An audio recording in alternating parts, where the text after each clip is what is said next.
تو شامیوں کا 4000 کا لشکر تیار، اور اس کا اپنا سگا بھتیجا تھا محمد بن قاسم بن یوسف، حجاج بن یوسف اور محمد بن یوسف اور قاسم بن یوسف، یہ 3 بھائی ہیں۔ ان میں محمد بن یوسف بھی حجاج جیسا ظالم تھا، یمن میں گورنر تھا، اور قاسم بہت شریف النفس تھے، ان کا بیٹا محمد 17 برس کی عمر، اور حجاج نے اپنی بیٹی زبیدہ اس کے نکاح میں دی ہوئی تھی، اس کو منتخب کیا اور اس کو 12,000 کا لشکر دے کے روانہ کیا، اور باقی جو ساز و سامان تھا وہ سمندر کے ذریعے سے بھیجا، جتنا باقی سامان، اور ہر 3 دن کے بعد اس کے پاس خبر آتی تھی، اس نے ڈاک کا ایسا نظام بنایا کہ ہر 3 دن کے بعد خبر حجاج تک پہنچتی تھی۔ اس طرح راستے میں چوکیاں قائم کی، اور پورے جنگ کا نقشہ حجاج بصرے میں بیٹھ کے خود کنٹرول کر رہا تھا۔ تو یہ بدھوں کا شہر تھا، جو دیبل تھا نا بدھوں کا، تو اس میں ایک بڑا وہ تھا ان کا معبد تھا، اس کو گنبد تھا، اس کے اوپر ایک جھنڈا تھا، تو ان کا یہ عقیدہ تھا جب تک یہ جھنڈا نہیں گرتا اس سے شہر کو شکست نہیں ہو سکتی۔ تو مسلمانوں نے زور لگا لیا، حجاج بن یوسف نے توپ بھیجی تھی، توپ منجنیق، پتھر پھینکنے والی، وہ اتنی بڑی تھی اس کو 500 آدمی کھینچتے تھے، تو اس کو بحری جہاز پہ بھیجا تھا، تو وہ نصب تھی اور توپ اس گنبد پہ نشانہ نہیں فٹ ہو رہا تھا۔ 10 دن 12 دن 15 دن گزر گئے، گولے جاتے تھے گنبد پہ نہیں لگتے تھے، تو دیبل والے اور جوش سے لڑتے تھے۔ تو حجاج بن یوسف نے وہاں سے خط لکھا کہ اس توپ کا زاویہ 1 درجہ نیچے کر کے فائر کرو، 1 درجہ نیچے کر، اور محمد بن قاسم اس دن خود توپ پر آئے، ان کا آج میں خود پھینکوں گا۔ تو محمد بن قاسم نے خود اس دن پتھر تو رکھنے والے بہت سے لوگ ہوتے تھے، پھر اس نے خود اس کو کھینچ کے جو پھینکا تو پہلا ہی پتھر جا کے جھنڈے پہ لگا اور گنبد پہ لگا، اور گنبد ٹوٹا تو شہر والوں نے ہتھیار پھینک دیے۔ یہ 92 ہجری کی بات بتا رہا ہوں، 90 ہجری کی بات بتا رہا ہوں۔ 90 ہجری میں اسلام کا پہلا داخلہ ہے فاتحانہ۔ ویسے تو سرندیپ یہ ہندوستان کا حصہ تھا، سری لنکا ہندوستان کا حصہ تھا، اور وہاں دعوت پھیل چکی تھی، وہاں اسلام پھیل چکا تھا دعوت کے ذریعے، لیکن فاتحانہ انداز میں جو مسلمان بر صغیر میں داخل ہوئے ہیں تو محمد بن قاسم رحمۃ اللہ علیہ اس کا ذریعہ بنے اور دیبل فتح ہوا ہے۔ راجہ داہر اس وقت وہ پورے سندھ کا بادشاہ، پورا ہندوستان 2 حصوں میں تقسیم تھا، ہند اور سندھ۔ سندھ یہ نہیں جو آج ہے، یہ سندھ بمبئی تک تھا، یہ سندھ بمبئی تک اور دیپال پور تک اور ادھر سے بمبئی تک، یہ ایک پورا علاقہ تھا، باقی ہند الگ علاقہ تھا۔ راجہ داہر اس سارے کا بادشاہ تھا۔ راجہ داہر ایک دفعہ بیٹھا تھا تو ایک نجومی آیا، تو اس کی بہن بھی ساتھ بیٹھی تھی، تو اس کی بہن نے اپنا ہاتھ دکھا دیا نجومی کو، میرا ہاتھ دکھا۔ نجومی نے کہا یہ لڑکی آئندہ سندھ کے بادشاہ کی بیوی بنے گی۔ تو راجہ داہر پریشان ہو، یہ میرے گھر میں میرا دشمن پیدا ہو رہا ہے۔ تو اس نے اپنے وزیر کو بلایا، کہنے لگا نجومی نے کہا ہے کہ یہ میری جو بہن ہے یہ سندھ کے بادشاہ کی بیگم بنے گی۔ تو وزیر نے کہا تو خود شادی کر لے، کس صحیح ختم غیرت مجھے کروائے گا، ساری دنیا کیا کہے گی بہن سے شادی کر لی۔ تو وزیر چپ ہو گیا، اس نے ایک بکری لے کر اس پر مٹی مل دی، مٹی کی تہ پہلے اس پر اچھی طرح لگائی، پھر اس کے اوپر باریک مٹی ڈالی، پھر اس پر پھول کے بیج ڈالے اور اس کو ہلکا ہلکا پانی لگوانا شروع کیا، تو اس کے پشت کے اوپر پھول ہی پھول ہو۔ تو اس نے وہ بکری ایک نوکر کو دی کہ جاؤ اسے بازار کا چکر لگواؤ۔ میں نے چکر لگوایا تو سارا شہر اکٹھا ہو گیا، بکری کے اوپر پھول، بکری کے اوپر پھول، سب حیران پریشان۔ اگلا دن کا پھر چکر لگاؤ، پھر لوگ اکٹھے ہو گئے، اگلا دن پھر چکر لگاؤ، پھر تھوڑے ہو گئے، پھر 5 چوتھے دن اور تھوڑے ہو گئے، 5 دن اور، 6 دن اور، 7ویں دن کوئی بھی دیکھنے نہیں آیا۔ تو وہ بکری لے کر داہر کے پاس آ گیا، کہنے لگا اس بکری میں تیری کہانی لکھی ہوئی۔ وہ کیسے؟ تب پہلے زیادہ لوگ تمہیں گالیاں دیں گے، پھر اسے تھوڑے گالیاں دیں گے، پھر اسے تھوڑے گالیاں دیں گے، پھر ایک دن چپ کر جائیں گے، تو اسے شادی کر لیا۔ اس بکری سے اس نے اس کو دلیل سمجھائی، تو اس کم بخت نے حکومت کے لالچ میں اپنی بہن سے شادی کر لی۔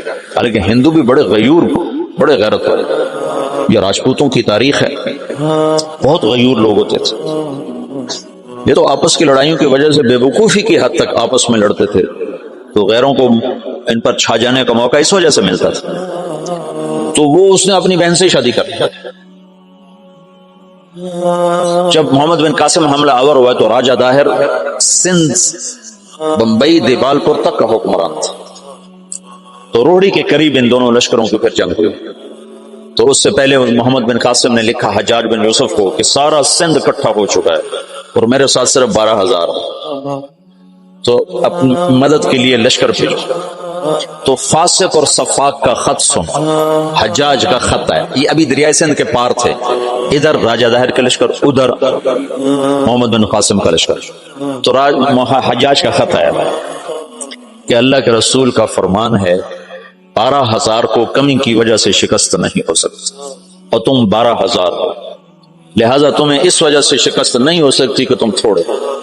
جب میرا خط پہنچے تو سارے لشکر کو آخرت کی ترغیب دی اور اللہ کی رضا پہ مرنے کے لیے تیار کرو، اور میرے پاس کوئی لشکر نہیں تمہیں بھیجنے کے لیے، میرے پاس کوئی سرمایہ نہیں تمہاری مدد کے لیے، تمہارا اللہ تمہیں کافی ہے۔ یہ حجاج کا خط تھا محمد بن قاسم کے نام۔ تو پھر انہوں نے روہڑی کے قریب دریائے سندھ کتنا پھیل جاتا ہے، انہوں نے وہاں سے دریا پار کیا، اور روہڑی کے آس پاس اب بھی اس کے کھنڈرات ہیں۔ یہ خوفناک جنگ لڑی گئی، اس میں راجہ داہر قتل ہوا، اور اللہ تعالیٰ نے مسلمانوں کو فتح دی، اور محمد بن قاسم ملتان تک 92 ہجری میں 90 میں داخل ہوا، 92 میں 2 برس کے بعد ملتان پہنچا۔ اور اس کے حسن سلوک سے لوگ، ہندوؤں نے جو مسلمان نہیں ہوئے تھے، انہوں نے محمد بن قاسم کے بت بنائے اور اس کی پرستش کرتے تھے۔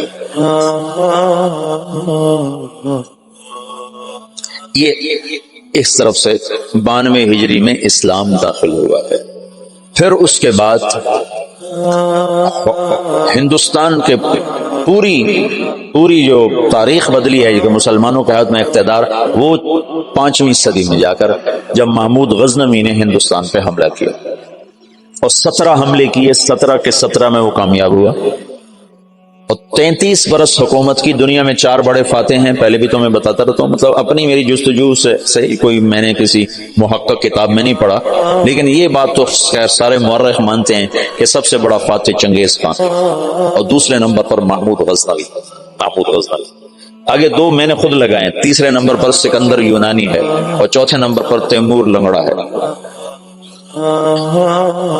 مجھے اس پہ بڑا غصہ آتا ہے، کم وقت نے بڑے مسلمان ذبح کی، میں حیران ہوں تفتہ زانی کیسے اس کے ساتھ رہتا تھا۔ تو ایسا صفاق کم وقت تھا، وہ جب شہر پہ حملہ کرتا تو پہلے دن سفید جھنڈا لہراتا تھا، اس کا مطلب تھا کہ اگر تم دروازے کھول دو گے تو ہم صرف تمہارا مال لوٹیں گے، تمہیں کچھ نہیں کہیں۔ دوسرے دن سرخ جھنڈا لہراتا تھا کہ اب ہم تمہارے فوجی قتل کریں گے، تمہارا مال لوٹیں گے، تمہیں کچھ نہیں کہیں۔ تیسرے دن سیاہ جھنڈا لہراتا تھا کہ اب جتنے بھی ذی نفس ہیں سب کو قتل کریں گے اور تمہارا مال بھی لوٹیں گے، اور وہ کم وقت ایسا ہی کرتا رہا۔ میرا تو کبھی کبھی جی چاہتا ہے کہ اس کا خاتمہ بھی ایمان پہ نہ ہوا، ایسا اس نے ظلم کیا۔ باقی اللہ غفور الرحیم ہے، ہم اس کی رحمت کو نہ بند کر سکتے ہیں نہ پابند کر سکتے ہیں، چاہے تو ابو جہل کو جنت میں ڈال دو، اس سے کوئی پوچھنے والا نہیں ہے۔ یہ خطا اللہ نہ کرے ہم سے ہو کہ ہم اللہ کی رحمت کوئی پابند بنا دیں، ہم کم ظرف ہیں نا، کم ظرفی کی وجہ سے کسی پہ زیادہ غصہ آ جاتا ہے، کسی کے ساتھ ہمدردیاں وابستہ ہو جاتی ہیں، کسی پر قہر چڑھ جاتا ہے، لیکن اس کی رحمت رحمتی وسعت کل شیء، تو اس کی رحمت کے آگے خربوں تیمور بھی ہوں تو بخشے جا سکتے ہیں، ایک تیمور کی کیا بات ہے۔ تو محمود غزنوی فاتح ہند ہے، اس نے ہندوستان کے لیے اسلام کا دروازہ کھولا، اور 33 برس کی حکومت، اور فاتح عالم ثانی ہے، چنگیز خان کے بعد یہ دوسرے نمبر کا شاہ سوار۔ وہ کافر تھا، 2 کافر 2 مسلمان، ایک کافر نما مسلم، ایک کھرا مسلمان۔ سب سے پہلے سلطان کا لقب پانے والا محمود غزنوی ہے، سلطان کا جو لقب سب سے پہلے ملا ہے وہ محمود کو ملا ہے، سلطان محمود غزنوی۔ اس کا باپ غلام تھا، غلام سبکتگین غلام تھا، یہ گیا شکار کھیل، تو ایک ہرنی کا بچہ اس نے شکار کیا، تو اس کو اٹھا کر اس نے گھوڑے پہ رکھا، ذبح نہیں کیا، گھوڑے پہ رکھا، گھر جا کے ذبح کروں اور واپس موڑا۔ ایسے اس کے پیچھے نظر پڑی تو اس نے دیکھا وہ اس بچے کی ماں اس کے پیچھے پیچھے آ رہی تھی، پیچھے پیچھے آ گیا. تو اس کو دیکھا تو اسے ترس آیا, تو اس نے بچے کو چھوڑ دیا. تو بچہ جا کے ماں سے جو ملا تو ہرنی نے تشکرانہ یوں سبکتگین کے آگے یوں سر جھکایا کہ تیری بڑی مہربانی. رات کو سبکتگین نے خواب دیکھا کہ تو نے مخلوق پہ رحم کیا, اس کے سلے میں اللہ نے تیری اولاد کے لیے بادشاہی کا فیصلہ کر دیا. تو سبکتگین نوکر سے ایک صوبے کا گورنر بنا اور محمود غزنوی آج ہی سے زیادہ دنیا کا بادشاہ بنا. السلام علیکم. گائیڈڈ نور آ رہا ہے آپ کے لیے مولانا طارق جمیل صاحب کے اولڈ اور نیو بیان. مولانا طارق جمیل صاحب کے اولڈ اور نیو بیان سننے کے لیے ہمارا چینل سبسکرائب کریں. نیکی کی بات سننا اور شیئر کرنا صدقہ جاریہ ہے. جزاک اللہ خیرہ. اور غزنوی غزنا پوری دنیا کا غزنی پوری دنیا کا کسی زمانے میں سب سے خوبصورت شہر بنا. میں جب پڑھتا تھا رائمنڈ میں تو میں نے خواب دیکھا کہ میں اپنے آبائی قبرستان گیا جو جہاں ہمارے بزرگ دفن ہیں. وہاں سے نکلا تو دو کتے میرے پیچھے لگے, ایک کالا ایک سفید. تو میں نے ایک کتے کو پکڑا ٹانگوں سے اور دوسرے کتے پہ مارنا شروع کیا. مار مار مار اس دونوں کو ختم کر دیا. تو وہاں مجھے دو خرگوش کے بچے نظر آئے تو میں نے وہ اٹھا لیا. یہ وہ دور تھا جب جنگل زیادہ ہوتا تھا اور خرگوش کا شکار کیا کرتے تھے, کبھی جالی کے ساتھ کبھی کتوں کے ساتھ, پھر ان کو بھوننا پکانا, یہ وہ غالباً وہی لاشعور کی بات ہوگی. تو میں نے وہ خرگوش کے بچے اٹھا لیے اور میں چل پڑا. پیچھے مڑ کے دیکھا تو خرگوش نہیں یوں دیکھ رہے. تو مجھے خواب میں سبکتگین یاد آ گیا. خواب میں اس نے بھی ہرنی پہ رحم کھایا تھا. تو میں نے دونوں بچے چھوڑ دیے. تو میں نے کہا یا اللہ, ہرنی پہ رحم کھانے پر تو نے سبکتگین کو حکومت عطا فرمائی تھی. یہ مقام میں دعا کر رہا ہوں, میں تجھ سے حکومت کا طلبگار نہیں, میں تجھ سے چاہتا ہوں تو مجھے سارے عالم کی ہدایت کے لیے قبول فرما لے. یہ خواب میں نے دعا کیا. اور پھر میں نے گھر کی طرف چلنا شروع کیا. 2 قدم چلا تو میں ہوا میں اڑنے لگا. پھر میں اڑتا ہوا گھر پہنچا. یہ آج مجھے کوئی 35 سال کے بعد خواب یاد ہے, وہ سبکتگین کی وجہ سے یاد آ گیا. تو محمود 35 سال کی حکومت کے بعد فوت ہوا ہے 416 ہجری میں. 1974 میں غزنی میں زلزلہ آیا اور محمود کا مزار بھی ٹوٹ گیا, قبر بھی پھٹ گئی.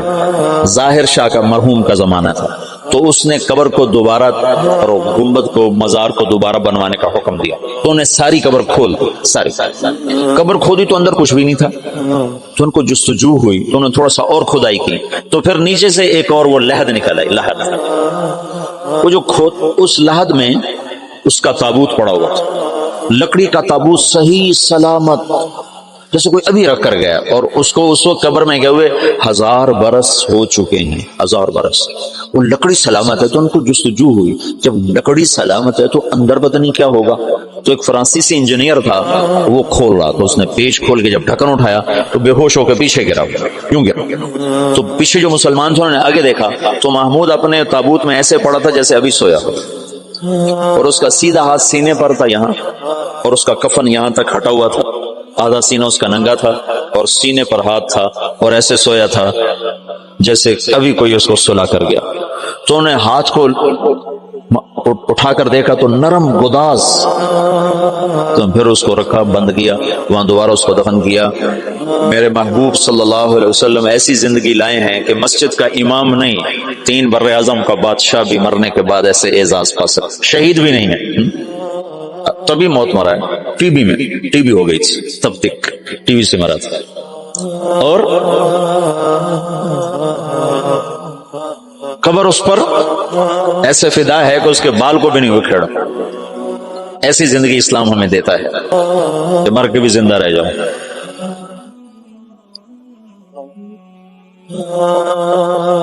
تو شہاب الدین غوری پھر پہلا بادشاہ ہے جس نے باقاعدہ, محمود کی مثال ہے جیسے کسی نے ہل چلا کر زمین برابر کر.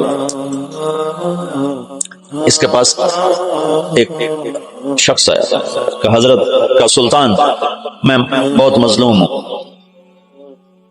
کیا ہے؟ کہ تمہارا بھانجا تیسرے چوتھے روز میرے گھر آتا ہے, میری بیوی کے ساتھ برا کرتا ہے, مجھے گھر سے نکال دیتا. میری تجھ تک پہنچ بڑی مشکل سے ہوئی. تو معبود کا رنگ غصے سے سرخ ہو گیا۔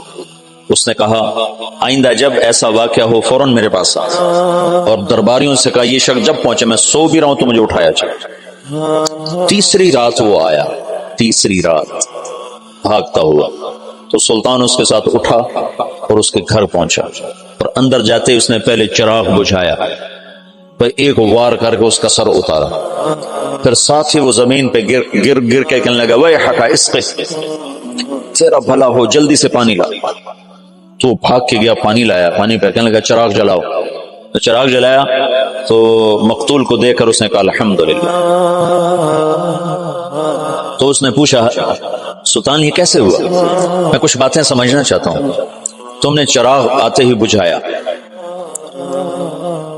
قتل کر کے زمین پہ گر گیا، پانی مانگا، اس کو دیکھ کے الحمدللہ کہا، یہ کیا مسئلہ ہے؟ تو محمود نے کہا جس دن تم فریاد لے کر آئے تھے میں نے قسم کھائی تھی نہ کھاؤں گا، نہ پیوں گا، نہ سوؤں گا، میں 3 دن سے بھوکا بھی ہوں، پیاسا بھی اور جاگا بھی ہوں، کہ جب تک تیری مدد نہ کر لوں میرے اوپر کھانا پینا سونا حرام ہے۔ آج تیسری رات کا جاگا ہوا ہوں، ایک لقمہ کھانا نہیں کھایا، ایک گھونٹ پانی نہیں پیا، گرا میں اس لیے، پانی میں نے اس لیے مانگا، چراغ میں نے اس لیے بجھایا کہ اگر میرا بھانجا ہے تو میری تلوار کہیں کانپ نہ جائے، وار صحیح کرے، اور الحمدللہ میں نے اس لیے کہا کہ یہ میرے خاندان کا بھی نہیں چاہیے جائے کہ میرا بھانجا ہو، یہ تو کوئی میرے نام پہ تمہاری عزت لوٹتا رہا۔ ان صفات پر قبر نے اس کو نگینہ بنا دیا، اس کو کھایا نہیں۔ شہاب الدین غوری سے حکومت کی ابتدا ہوتی ہے بر صغیر باقاعدہ، اور پھر وہ اپنے غلام قطب الدین ایبک کو لاہور کا حکمران بناتا ہے، اور اس کے 2 داماد تھے، اس کی نرینہ اولاد نہیں تھی۔ شہاب الدین غوری ہمارے دیس میں ماشاءاللہ مدفون ہے، یہ پرتھوی راج کو شکست دینے والا تراوڑی کے میدان میں یہ شہاب الدین غوری تھا۔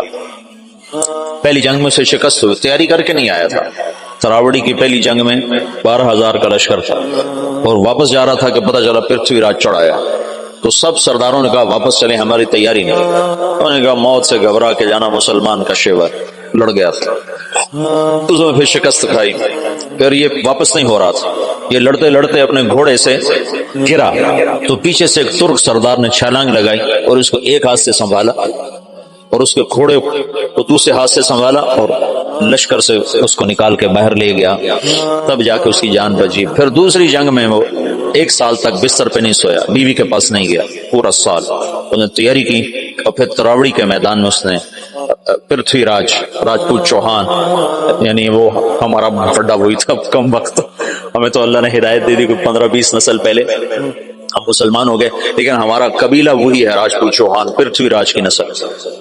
تو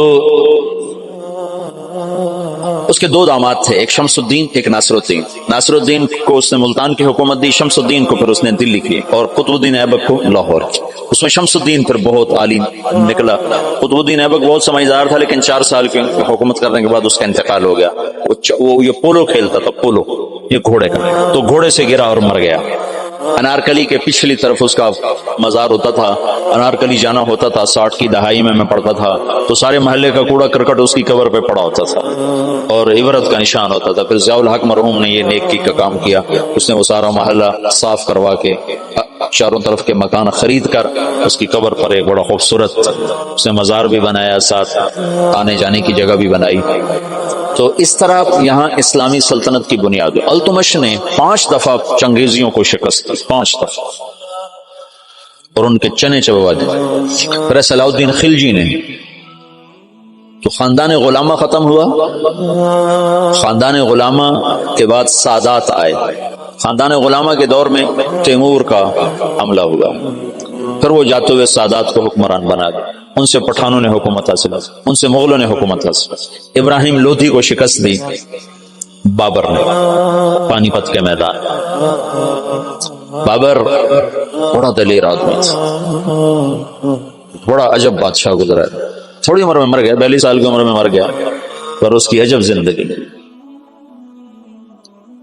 تو یہاں مغلیہ سلطنت کی داغ بیل پڑی، بڑی مضبوط اسلام دوست، سوائے اکبر کے کہ وہ گمراہ ہوا تو علماء کی وجہ سے، وہ خود ان پڑھ تھا، دین کو جانتا نہیں تھا، تو جو درباری علماء تھے ان کی وجہ سے وہ دین سے متنفر ہوا کہ وہ آپس میں اس بات پہ اس کے اکبر کے سامنے لڑ پڑتے تھے کہ یہ کرسی پر میں بیٹھوں گا، بادشاہ کے برابر میں بیٹھوں، وہ کہتا میں بیٹھوں، وہ کہتا دائیں میں بیٹھوں گا، بائیں تم بیٹھو، وہ کہتا نہیں تم ادھر بیٹھو میں ادھر بیٹھوں، ادھر میں بیٹھوں گا ادھر تم بیٹھو۔ ان چیزوں سے وہ ایسا خود ان پڑھ تھا، کیونکہ ہمایوں کو جب شکست ہوئی، شیر شاہ سوری نے اسے شکست دی، شیر شاہ سوری پٹھان تھا، تو کچھ عرصہ بیچ میں پٹھانوں کی حکومت آئی اور ایسی حکومت کر گیا شیر شاہ سوری کہ انگریزوں نے بھی شیر شاہ سوری کے اصول پر اپنی حکومت کے نظام بنائے تھے۔ ایسی خوبصورت حکومت کر کے گیا شیر شاہ سوری، اور بالکل غریب سا تھا، ایک سپاہی سے اللہ تعالیٰ نے اس کو یہ بہار، صوبہ بہار میں یہ پیدا ہوا تھا، تو اس نے بڑے چکر سے حکومت حاصل کی، اس نے اپنا ایک جتھا بنا لیا، تو اب اس کو ضرورت تھی کوئی شہر میرے قبضے میں ہو، تو اس نے نا وہاں بہار کے ہندو راجا سے کہا کہ مہاراج میں مغلوں سے لڑنے جا رہا ہوں، میرے پاس ہے خزانہ بہت سارا، میں چاہتا ہوں آپ کے پاس امانت رکھ دوں، جب میں آؤں گا تو آپ سے لے لوں گا۔ وہ ہندو مہاراج تو جو تھا وہ تو الٹی چھلانگیں لگانے لگا، کہا جی میرے پاس 500 صندوق ہے شرفیوں کے بھرے ہوئے، وہ 5 بھی ہوتے تو پورے ہندوستان کا خرچہ کافی تھا، جب اس نے کہا 500 تو اس کی تو رال ٹپک پڑے، ان کا مہاراج میرے جیسا دیانتدار تمہیں پورے ہندوستان میں نہیں ملے گا، تم لے آؤ میں بڑی حفاظت کروں گا، جب تم آ جاؤ گے تو تمہیں دوں گا، تم مر گئے تمہاری اولاد کو دوں گا۔ ان کا بس مہاراج میں یہی چاہتا ہوں۔ اس نے اس میں سپاہی چھپا دی، ہر صندوق میں سپاہی چھپا دی، بند کروا کے ریڑیوں پہ لدوا کے اس نے قلعے کے اندر بھجوا دی۔ جب وہ اندر پہنچے تو وہ جو ریڑیاں لے جا رہے تھے انہیں جا کے کنڈے کھول دیے، وہ باہر نکلے اور انہوں نے منٹوں میں قلعہ فتح کر لیا۔ تو یوں شیر شاہ سوری ایک سپاہی سے بادشاہ بننے کی طرف اس کا قدم اٹھا، پھر اس نے 6 سال حکومت کی، پر وہ کام کیے جو لوگ 100 سال میں بھی نہیں کر سکتے۔ میرے گاؤں کے آگے جو سڑک ہے اب پکی ہے، یہ شیر شاہ سوری نے بنوائی تھی، ملتان سے لے کر لاہور تک، اس کو شیر شاہ سوری روڈ کہتے تھے۔ پہلے زمانے میں سڑکیں دریاؤں کے ساتھ ساتھ چلتی ہیں تاکہ مسافروں کو پانی ملتا رہے، تو دریا راوی کے ساتھ ساتھ یہ سڑک چلتی۔ اس وقت دریا راوی زندہ تھا، آباد تھا، اب تو مرمرا گیا بیچارہ، تو وہ ہمارے ساتھ بہتا تھا دریا راوی، تو لمبا دریا راوی کے بالکل کنارے کے اوپر تھا۔ جتنے بڑے اور مشہور شہر ہیں اگر آپ دیکھو گے تاریخ میں تو وہ بڑے دریاؤں کے کناروں پر ہوتے تھے کہ پانی کا بڑا وسیلہ دریا ہوتا تھا، ایسے کنویں اور ایسے نل کے ٹیوب ویل تو ہوتے نہیں تھے، تو دریاؤں سے پانی حاصل کیا جاتا تھا۔ تو شیر شاہ سوری نے ہمایوں کو شکست دی، تو یہ وہاں سے بھاگا اور عمر کوٹ، یہ جو سندھ میں ہے عمر کوٹ، یہاں پہنچا تھا، تو یہاں اکبر پیدا ہوا، پھر ہمایوں نے اس کو بیوی کے ساتھ کابل بھیج دیا، خود وہ ایران چلا گیا، ہجرت کر گیا، پھر ایران سے شیعہ بادشاہ کی مدد سے وہ واپس دوبارہ ہندوستان آیا۔ شیر شاہ سوری کی اولاد اتنی قابل نہیں تھی، اتنے سمجھدار نہیں تھے، تو وہ شکست کھا گئے، پھر دوبارہ اللہ نے مغلیہ سلطنت کو اقتدار بخشا۔ تو اکبر 12 سال کی عمر میں بادشاہ بن گیا، نہ علم کی صحبت، نہ علماء کی صحبت، آگے درباری علماء ملے جنہوں نے اس کا بیڑا غرق کر کے رکھ دیا، تو اس نے دین الہی ایجاد کر دیا، جس کے لیے مجدد الفسانی رحمۃ اللہ علیہ کو اللہ نے استعمال فرمایا، بغیر مناظرے کے۔ یہ مناظرے کام خراب کرتے ہیں، نہ مناظرہ اسلام کا مزاج ہے۔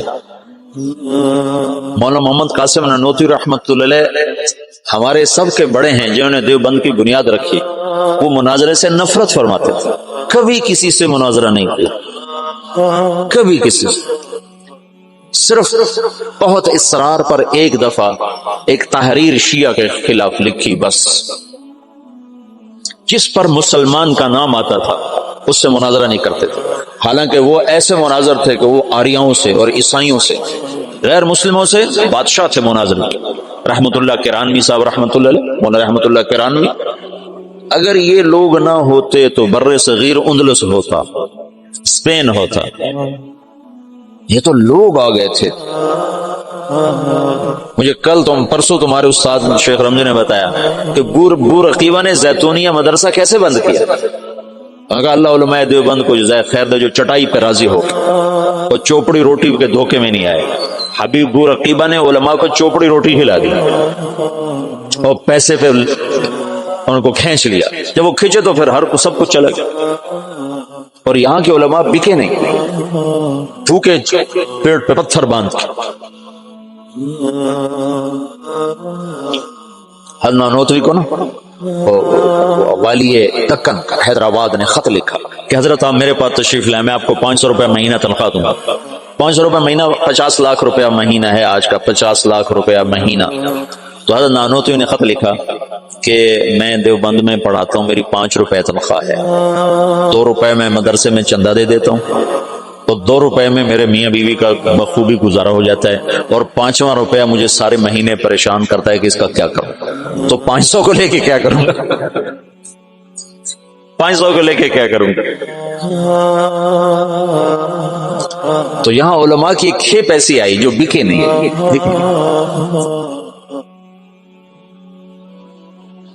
تو درباری علماء نے اکبر کا ستیہ ناش کر کے رکھا. دین الہی اس نے ایجاد کیا علماء سے تنگ آ کر، ان درباری علماء سے تنگ آ کر. مجدد الفسانی رحمت اللہ علیہ نے بغیر مناظرے کے دین الہی کو مٹا دیا، کسی ایک جگہ مناظرہ نہیں کیا. حالانکہ لا الہ الا اللہ محمد الرسول اللہ اکبر ذل اللہ یہ کلمہ تھا، یہ کلمہ تھا اکبر ذل اللہ. اس کو رد کرنا کتنا آسان تھا مناظرے سے. گائے کا ذبح کرنا بند، شراب حلال، اکبر کو سجدہ، سورج کی پوجا. صبح بالکونی کھول کے اکبر سورج کے سامنے کتنے دیر تک مالا جپتا تھا. داڑھی منڈانا ضروری، داڑھی رکھنا حرام.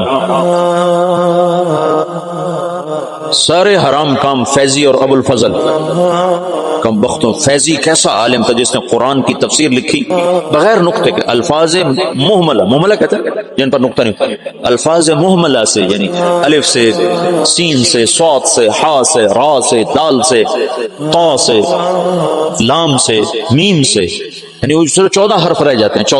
14 حروف سے قرآن کی تفسیر لکھ دی. اور سوات الالہام. اور اکبر کو گمراہ کرنے والا وہ ہے دین الہی. ایک دفعہ کسی نے پوچھا کیا کر رہے ہو فیضی سے، کہا الہات کے مزے لے رہا ہو، کہا الہات کے مزے لے رہا ہے. جہانگیر آگے مجدد الفسانی کا صحبت یافتہ نکلا.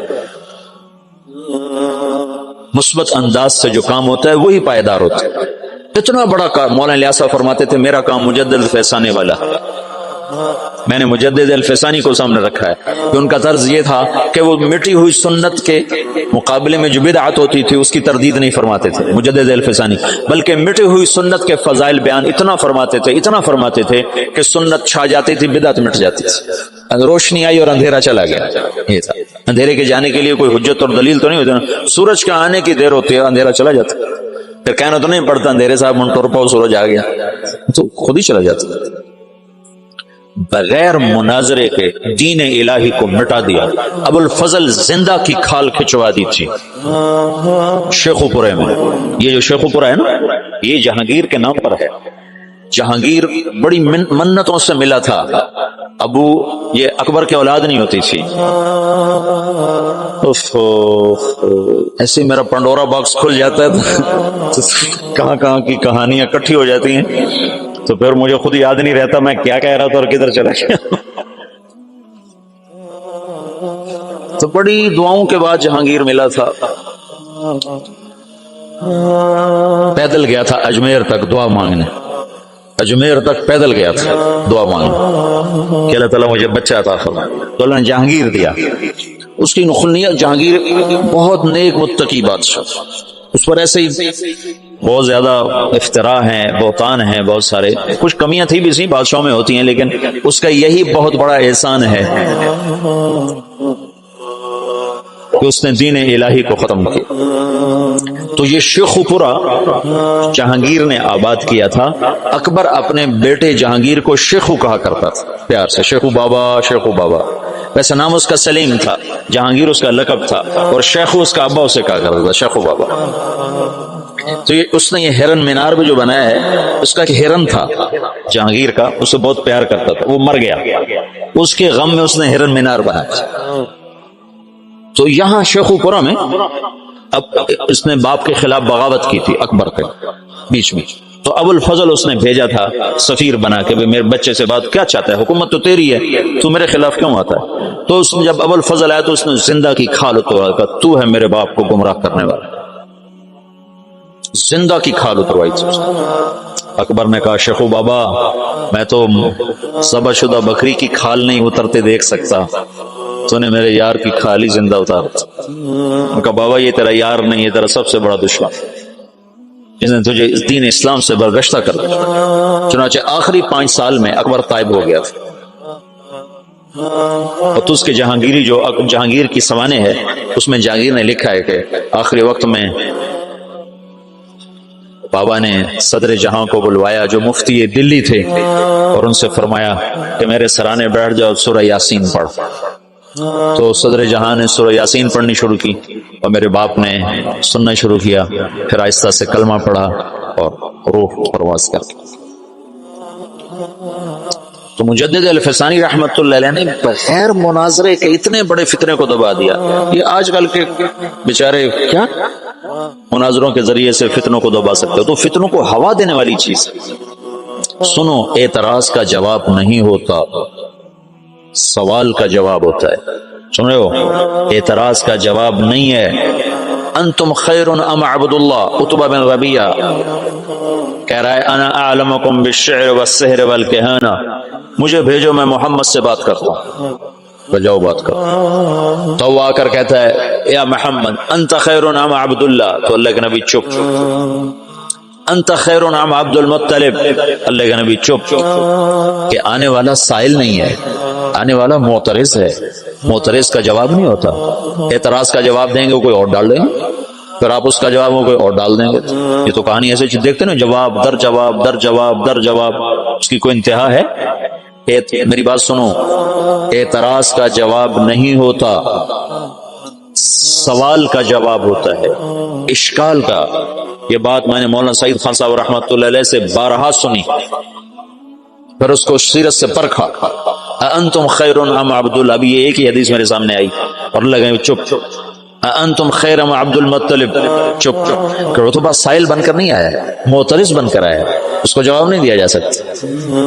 وہ لمبی بات کرتا رہا، آپ خاموش رہے۔ جب وہ خاموش ہو گیا تو آپ نے کسی ایک بات کا جواب نہیں دیا، ایک بات کا۔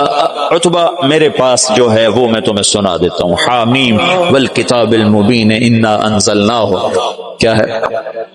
قرآن عربی، حامیم والکتاب المبین، قرآن عربی لقوم یعلمون بشیرا ونذیرا فاعذر اکثرهم فهم لا یسمعون وقالوا قلوبنا فی اکنۃ مما تدعون الیہ سے لے کر فإن اعرضوا فقل انذرتکم صاعقۃ مثل صاعقۃ عاد وثمود، یہاں تک قرآن پڑھ کے سنا دے۔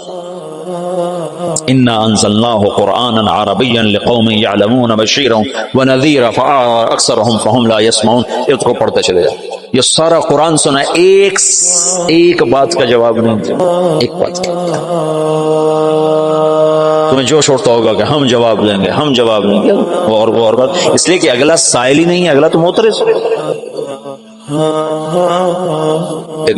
ایک جاٹ کے منہ سے نکل گیا کوا سفید ہوتا ہے، کالا نہیں ہوتا، نہ کہ میاں کالا ہوتا، نہ کہ نہیں ہوتا ہی بغیر چٹا ہوتا ہی نہیں۔ تو انہوں نے کہا چلو مناظرہ کرو مناظرہ۔ تو اس کی بیوی نے کہا مر جاویں، کالا ہوتا ہے تو کدے آکھے جانا پہ؟ اس نے کہا میں مننا ہی نہیں، کالا ہوتا تو میں کون منے سے، میں مننا ہی نہیں۔ تو تم کیسے بے وقوف ہو جو کوے کو سفید کہنے والے کو منانا چاہتے ہو؟ کیوں وقت ضائع کرتے ہو؟ اس سے بات کر لو جس کا ذہن صاف ہے۔ معترض کا جواب نہیں ہے۔ تو آج کل اعتراض ہیں، سوال نہیں ہے۔ سائل کا ضرور جواب ہے، اشکال کا جواب ہے، سوال کا جواب ہے، اعتراض کا جواب نہیں ہے۔ مناظرے، جواب در جواب، یہ سب وقت ضائع کرنے کی چیزیں۔ حضرت تھانوی رحمۃ اللہ علیہ نے فرمایا بہت سے فتنے اس لیے فتنے بن گئے کہ علماء نے اس کا جواب دینا شروع کر دیا، اگر جواب نہ دیتے تو اپنی موت آپ مر جاتے۔ یہ تحفۃ العلماء کی تمہیں سنا۔ تو بہت سے فتنے اس لیے فتنے بن گئے کہ علماء نے ان کا جواب دینا شروع کر دیا، اگر وہ چپ ہو جاتے تو اپنی موت آپ مر جاتے۔ مجدد الفسانی رحمۃ اللہ علیہ نے اتنے بڑے فتنے کو مٹایا بغیر جواب، بغیر مناظرے۔ سبحان اللہ، عجب بندہ تھا۔ اور نقش بندی سلسلے کے بادشاہ جس کے آخری بادشاہ مولانا خان محمد صاحب دنیا سے تشریف لے اور تو دنیا اندھیر ہو کے بستی اجڑ گئی. ان اللہ لا ينتزل علم انتزاعا ہے نا بل يقبضه بقبض العلم.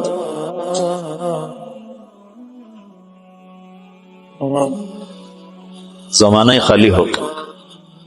خلت الديار فصدت غير مصود ومن الشقاء تفردي بالسودة. مغل سلطنت پہ زوال آنا تھا، ہر ایک پہ زوال آیا ہے. بر صغیر میں اسلام کی 800-900 برس حکومت رہی ہے، پھر زوال کا آنا ایک بدیہی چیز. جہانگیر کے سر میں درد تھا. دیکھو جب صلیبی جنگیں ہوئی ہیں نا 12ویں صدی میں، یعنی صدی عیسوی، اور اس میں مکمل شکست ہوئی تو یورپ کی سوچ بدل گئی. جیسے 1945 میں جب جاپان پہ بم گرایا امریکہ نے، ہیروشیما ناگاساکی، تو ان کا صدر تھا ہیرو.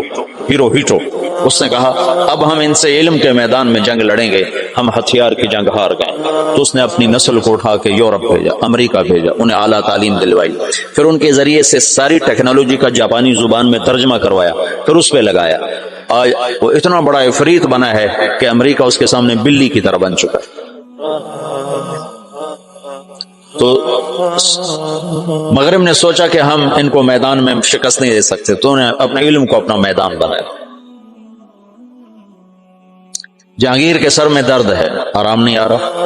اب طب یونانی میں کوئی ایسی دوائی نہیں کہ سر درد اور فوری آرام آ جائے، کوئی ایسی دوائی.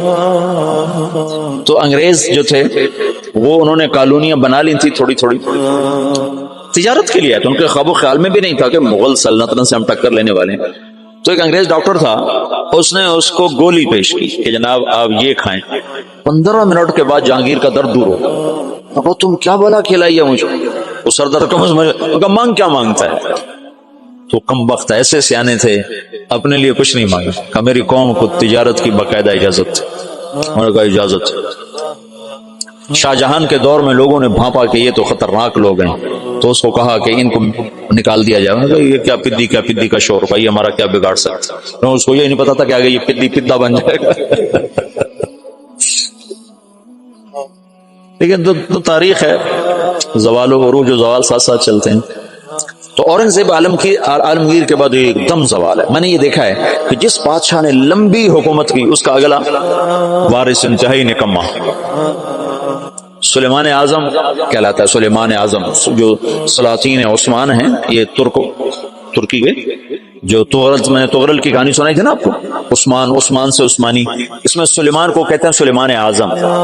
اس نے آدھے سے زیادہ یورپ فتح کیا، الجزائر فتح کیا، عرب پتہ نہیں کہاں کہاں اس کی حکومت. اس نے 50 سال حکومت کی. اس کا اگلا بیٹا نکما. ادھر 50 سال اورنگزیب نے حکومت کی، اگلا بیٹا نکما ترین معظم انتہا. اور 25 سال وہ دارالحکومت سے غائب رہا جہانگیر. یہ اس کی بڑی سیاسی غلطی تھی کہ 25 برس دارالحکومت سے باہر گزار دکنی ریاستوں کے خلاف لڑتے. تو حضرت عمر کا زمانہ خلافت ہے، اور ابو سفیان، اکرمہ بن ابی جہل، حارث بن ہشام، سہیل بن عمر، صفوان بن امیہ، یہ سارے سردار مکے کے آپ کے پاس بیٹھے ہوئے ہیں. اتنے میں حضرت بلال آئے تو آپ نے کہا آپ لوگ تھوڑا پیچھے ہو جاؤ. پھر حضرت سلمان آ گئے، آپ نے کہا آپ لوگ تھوڑا پیچھے ہو جاؤ. پھر مقداد آ گئے، آپ نے کہا آپ لوگ تھوڑا پیچھے ہو جاؤ. پھر ابو ہریرہ آئے، آپ نے کہا آپ لوگ تھوڑا پیچھے آ جاؤ. پھر سلمان فارسی، آپ نے کہا آپ لوگ تھوڑا پیچھے ہو جاؤ. جیسے جیسے پرانے صحابہ آتے گئے ان کو ہٹاتے جوتیوں تک پہنچا دیا. تو وہ غصے سے نہ اٹھ کے باہر نکل گئے. اور ابو سفیان کہنے لگے یہ کیا کیا ہے؟ عمر نے ہمارے ساتھ غلاموں کو آگے بٹھایا ہے اور ہمیں جوتوں پہ بٹھا دیا. تو سہیل ابن عمر کہنے لگے ابو سفیان، عمر کا قصور نہیں، ہمارا قصور ہے. ہم نے اسلام لانے میں دیر کی، انہوں نے جلدی کی، وہ آگے نکل گئے. اب یہ سرداران مکہ ہیں اور یہ فتح مکہ پہ ایمان لائے ہیں. لمبا زمانہ صحبت بھی نہیں ہے، پر قربان جاؤں. سارے آپس میں کہنے لگے اگر جنت میں بھی پیچھے رہ گئے تو کیا بنے گا؟ سبحان اللہ. تو سارے واپس آ گئے. کہنے لگے عمر جو تو نے کیا ہمارے ساتھ ٹھیک ہے، لیکن ہمیں فکر یہ ہے کہ اگر ہم جنت میں بھی ایسے ہی تمہارے اس طرح پیچھے رہ گئے تو ہمارا کیا بنے گا؟ کوئی راستہ بتاؤ کہ ہم تم سے آگے تو نہیں نکل سکتے، برابر تو ہو جائیں.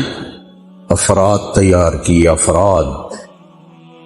آپ نے فرمایا کہ تم اللہ کے راستے میں نکل جاؤ، جس میں وہ نکلے تھے تم بھی نکل جاؤ، اپنی جانوں کے نذرانے دو تو انشاءاللہ ہمارے ساتھ ہو جاؤ گے. انہوں نے کہا ٹھیک ہے. تو یہ سارے حضرات مکہ آئے اور انہوں نے مکہ چھوڑا، اور 400 قریشی نوجوان، 400 انہوں نے ہجرت کی. ملک شام میں جہاد ہو رہا تھا. جب حارث ابن ہشام، یہ کون ہے؟ یہ ابو جہل کے بھائی ہیں، چھوٹے بھائی. یہ ایمان لے آئے تھے فتح مکہ پر. ان کو چھوڑنے کے لیے مکے کا بچہ بچہ باہر نکلا، اور جب وہ مکے سے باہر آ گئے تو وہ سب رونے لگے کہ یہ تو اب واپس نہیں آئیں گے. تو حضرت حارث کھڑے ہو گئے اور فرمایا کہ میں تمہارا رونا دیکھ رہا ہوں، اللہ کی قسم مکے سے محبوب کوئی جگہ نہیں ہے، لیکن اللہ کے نبی کی آواز پر ہمارے نوکروں نے لبیک کہا، اور وہ اتنا آگے جا چکے ہیں کہ اگر مکہ کے پہاڑ سونا بن جائیں اور میں سارے خرچ کر دوں تو میں ان کے ایک مٹھی جو انہوں نے اس وقت اللہ کے نام پہ خرچ کیا تھا، میں اس کے برابر بھی نہیں پہنچ سکتا. ہم اپنی جانیں دے کر شاید وہاں تک چلے جائیں. جب یہ لوگ پہنچے تو اجنا دین کی جنگ ہو رہی تھی. اس میں اللہ تعالیٰ نے آسانی سے فتح دے دی. آگے یرموک کی جنگ آ گئی. یرموک کی جنگ میں عیسائیوں کا سردار تھا باہان، اور 3 لاکھ کا لشکر تھا، اور صحابہ 36,000 تھے، اور ان کے امیر تھے حضرت خالد ابن ولید رضی اللہ عنہ. 9 دن یہ جنگ چلتی رہی، اور اس میں ایک دن ایسا ہوا کہ صحابہ کو رومی ہٹاتے ہٹاتے ہٹاتے خیموں تک لے آئے. تو ایک دم حضرت اکرمہ بن ابی جہل رضی اللہ تعالیٰ عنہ اپنے سر سے لوہے کی ٹوپی اتار کے پھینک دی، اور اپنے تلوار کا جو وہ کور تھا اس کو توڑ دیا، اور کہا کون ہے میرے ہاتھ پر موت کی بیعت کرتا. تو حضرت خالد اور اکرمہ ایک ہی قبیلہ بنو مخزوم ہے. تو خالد نے ان کا ہاتھ پکڑ لیا، کہا نہیں نہیں نہیں نہیں نہیں ایسا نہ کرو، ابھی تیری ضرورت ہے. تو انہوں نے جھٹکا دے کر ہاتھ چھڑا کر الیک عنی. میں اس کا ادب والا ترجمہ ہی کروں گا کہ مجھ سے دور ہو جاؤ، لیکن انہوں نے بہت سخت لفظ استعمال کیا، بہت سخت لفظ استعمال. الیک عنی، ہٹ جا پرے. میں وہ ترجمہ نہیں کر رہا ہوں، مقام ادب کی وجہ سے بتا، پیچھے ہٹ جا. انی و ابی کان من اشد الناس عداوۃ لرسول وافر منکم اليوم. ساری زندگی میں اور میرا باپ اللہ کے نبی کی دشمنی میں گزار دی، اور آج جب اس داغ کو دھونے کا وقت آئے تو میں بھاگ جاؤں گا، میں نہیں ٹلوں گا. تو سب سے پہلے کس نے بیعت کی؟ ان کے بیٹے عمر بن اکرمہ نے. اور وہ جو 400 قریشی تھے ان سب نے ان کے ہاتھ پر بیعت کی، اپنی تلواروں کے کور توڑ دی، اپنی ٹوپیاں اتار کے پھینک دی، اور سینہ سپر ہو گئے، گھوڑوں سے اتر گئے اور سینہ سپر ہو گئے، اور لڑتے لڑتے رومیوں کو پیچھے دھکیلا، اور رومیوں میں بھگدڑ مچ گئی. جو ہی بھگدڑ مچی تو حضرت خالد ابن ولید دوڑے دوڑے واپس آئے. اکرمہ کدھر ہے؟ اکرمہ کدھر ہے؟ کہا جی وہ پڑے ہیں. دیکھا تو وہ آخری سانسوں میں تھے، اور ان کے بیٹے عمر وہ شہید ہو چکے تھے. دونوں باپ بیٹا قریب قریب تھے. تو حضرت عمر کو انہوں نے اپنی یہاں پنڈلی پہ رکھا، اور حضرت اکرمہ کو گود میں لے لیا اور پانی لے کر منہ میں ٹپکایا. تو حضرت اکرمہ نے آنکھیں کھولی. کہا کون؟ کہا میں خالد. کہا کیا ہوا؟ کہا اللہ نے آنکھیں ٹھنڈی کی، مسلمانوں کو فتح دی.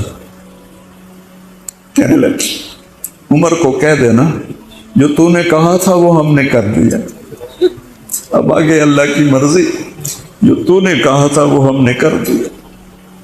اور ان کی جان نکل گئی. جو تو نے کہا تھا وہ ہم نے کر دیا. اے عمر جو تو نے کہا تھا وہ ہم نے کر دیا. اور خالد بن ولید کو غصہ آ گیا، جوش آ، غصہ نہیں جوش آ گیا. عرب جب خوش ہوتے تھے تو باپ کے نام سے پکارتے تھے، جب غصے ہوتے تھے تو ماں کے نام سے پکارتے تھے. حضرت عمر کے باپ کا نام خطاب ہے اور ماں کا نام ہے حنتمہ. تو حضرت خالد بن ولید نے کہا اب حنتمہ کا بیٹا یہ نہیں کہہ سکتا کہ سرداروں نے قربانیاں نہیں کی. میرے نبی نے ایک نسل تیار کی، یہ نبیوں کے کام کا مقصد تھا کہ انسانوں کو ایسا بنانا کہ وہ اللہ کو راضی کرنے والے بنیں اور اللہ کی محبوب زندگی اپنائیں۔ نکلنے کا پہلا مقصد ہی ہے کہ میری ذات بنے۔ سارے جنت میں چلے جائیں، میں جہنم میں چلا جاؤں تو مجھے کیا فائدہ ہوا؟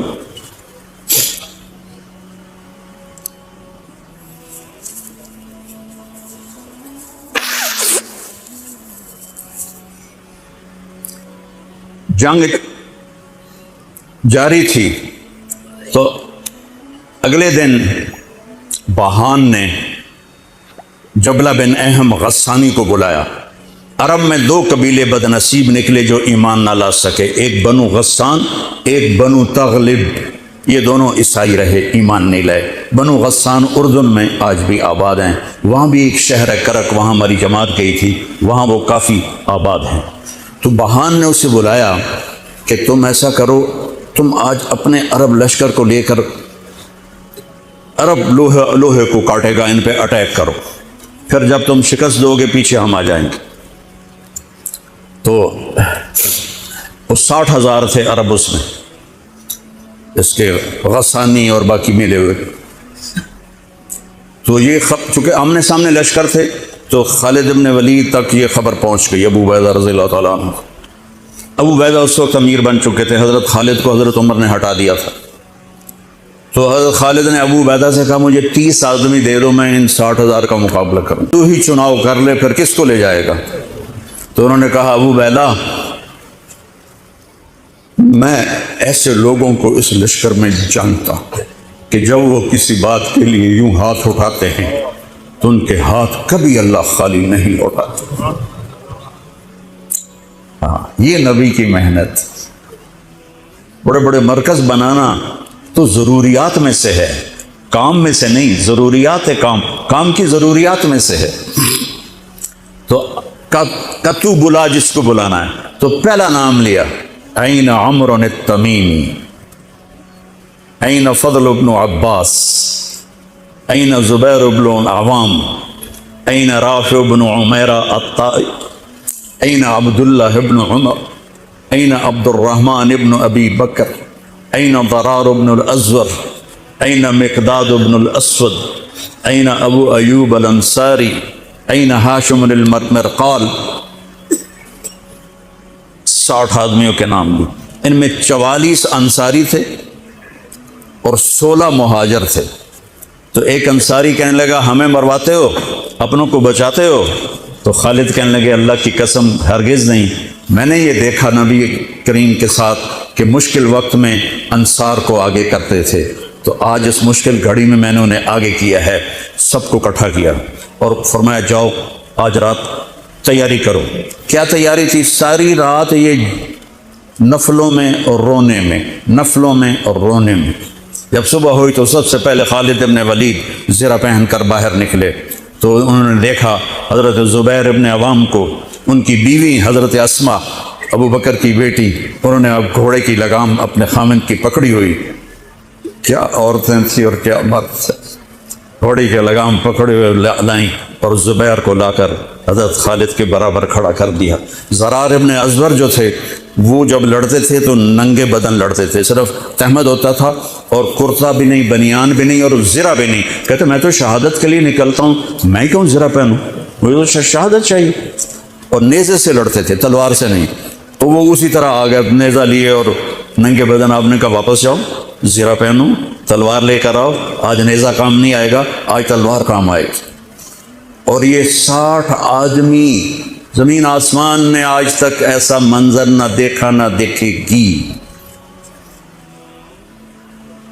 جب جبلہ نے دیکھا کہ 60 آدمی آ رہے ہیں، کہنے لگا ویکھیا ڈر گئے نا، ہوں آمدے پن میرے نال منتاں کرن جی صلح کر لو، اسی جی لڑن جوگے نہیں رہ گئے ہیں، مہربانی کرو سارے نال صلح کرو، میں بھی انہوں دھوں دے دیونا ہے۔ آج ایڈیاں وڈیاں شرطاں میں رکھنیاں نا، انہاں دے نک زمین تے جا لگڑے۔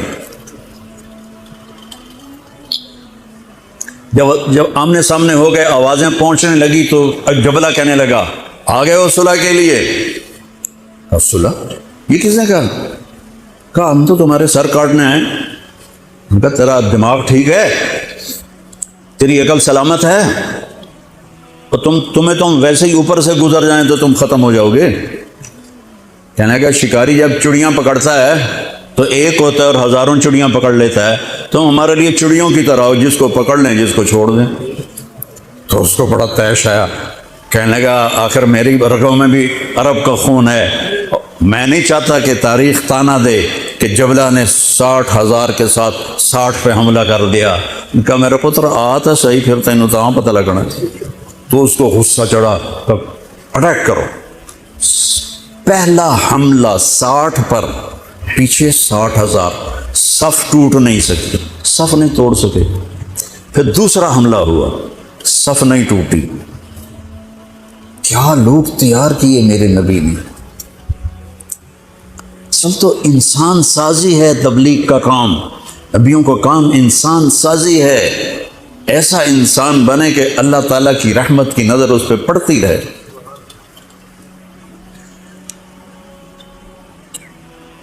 تیسرا حملہ کیا تو صف ٹوٹ گئی، تو خالد ابن ولید نے اعلان کیا 6 ہوو جاؤ، اپنی کمر میں لا لو اور 6 کی ٹولی بنا دو۔ 10 6 60، 10 ٹولیاں بن گئیں۔ خالد بن ولید کے ساتھ تھے خالد بن ولید، فضل بن عباس، زبیر بن عوام، عبد الرحمن بن ابی بکر، زرار بن الازور اور رافع بن عمیرہ الطائی۔ یہ 6 آدمی حضرت خالد کے ٹولے میں تھے، اور پورا زور لگا رہے تھے عیسائی عرب خالد کو قتل کرنے کے لیے کہ اے مارے گا تو پیچھے کام بن جاوے گا۔ تو حضرت عبداللہ بن عمر فرماتے ہیں صدقے جاؤں میں ان 6 آدمیوں کے، اور خاص طور پر فضل بن عباس اور زبیر بن عوام پر، کہ 20 دفعہ حملہ کیا عرب عیسائیوں نے خالد کو قتل کرنے کے لیے، اور صرف فضل بن عباس اور زبیر بن عوام نے ان ہزاروں کا منہ پھیر دیا۔ اور فضل بن عباس کہتے یا معاشر الکلاب، اے کتوں کی جماعت، اصحاب رسول سے ہٹ جاؤ، اصحاب رسول سے ہٹ جاؤ۔ اور شرحبیل ابن حسنہ وہ زور زور سے قرآن کتھے پڑھیا جاندہ ہے، کتھے پڑھیا جا رہا ہے، ختمت قرآن پڑھو، میت قرآن پڑھو۔ وہ زور زور سے تلاوت کر رہے تھے ان اللہ اشترى من المؤمنین انفسهم واموالهم بان لهم الجنہ یقاتلون فی سبیل اللہ فیقتلون ویقتلون وعدا علیہ حقا فی التوراة والانجیل والقرآن فمن اوفى بعہدہ من اللہ فاستبشروا ببیعکم الذی بایعتم بہ وذلک هو الفوز العظیم۔ قرآن پڑھنے دی بھی چاہتا ہے تو سنن دی بھی چاہتا ہے۔ ہو اثر قریب ہوئی تو ابو عبیدہ کہنے لگے خالد نے ہلاک کر دیا، خالد نے صحابہ کو ہلاک کر دیا، میں عمر کو کیا جواب دوں گا؟ تو نکلو سب۔ ابو سفیان کہنے لگے ابو عبیدہ اب نہیں نکلنا، ان کی موت بھی کامیابی ہے، اب یہ بزدلی ہے، صبر کرو، انتظار کرو۔ اثر ڈھلی تو ایک خوفناک چیخ کی آواز آئی اور عرب عیسائیوں کے قدم اکھڑ گئے اور وہ بھاگ نکلے، اور سورج ڈوب چکا تھا۔ وہ بھاگ نکلے تو آپ نے اعلان کیا کہ کوئی بھاگنے والوں کے پیچھے نہ جائے۔ تو جب وہ کھڑے ہوئے تو دیکھا 20 آدمی۔ تو حضرت خالد بن ولید اپنے سے ماتھا پیٹنے لگے، ہائے ہائے میں نے اصحاب رسول کو ہلاک کر دیا، اب میں عمر کو کیا جواب دوں گا؟ تو حضرت رافع نے کہا ایسا کرو کہ دیکھو یہ جو میتیں ہیں ان میں ہمارے آدمی کتنے مرے ہیں۔ تو وہ لائے، وہ مشعلیں لے کر آئے اور سارے مرے ہوئوں کا جائزہ لیا، تو ٹوٹل 10 صحابہ شہید ہوئے تھے اور ان کے 5000 مرے پڑے تھے۔ تو کہنے لگے وی تدا 3، باقی 3 کتنے گئے؟ تو حضرت مقداد کہنے لگے لگتا ہے وہ ان کے تعاقب میں پیچھے چلے گئے۔ تو ابو عبیدہ کہنے لگے کون جائے گا ان کے لیے؟ خالد کہنے لگے میں جاؤں گا۔ کہنے لگے تو بہت تھک گیا، آرام کر لے۔ کہنے لگے آرام تو کٹھا جنت میں ہی ہوگا، میں جاؤں گا۔ وہ تھوڑی دور گئے تو سامنے سے گھوڑوں کی ٹاپیں کی آواز سنائی دی، تو خالد بن الولید نے تکبیر پڑھی اللہ اکبر، تو ادھر سے تکبیر کی آواز آئی، وہ فضل بن عباس کی آواز تھی اللہ اکبر، تو دیکھا تو وہ وہاں سے واپس آ رہے تھے، کہا تم لوگوں نے میری آواز نہیں سنی کہ پیچھے نہیں جانا؟ کہ نہیں ہم نے نہیں سنی۔ ہم نے کہا تم دے آئے شاک گئے وعدہ فردہ لے کر، اب انہیں ڈھونڈ چراغ رخ زیبا لے کر۔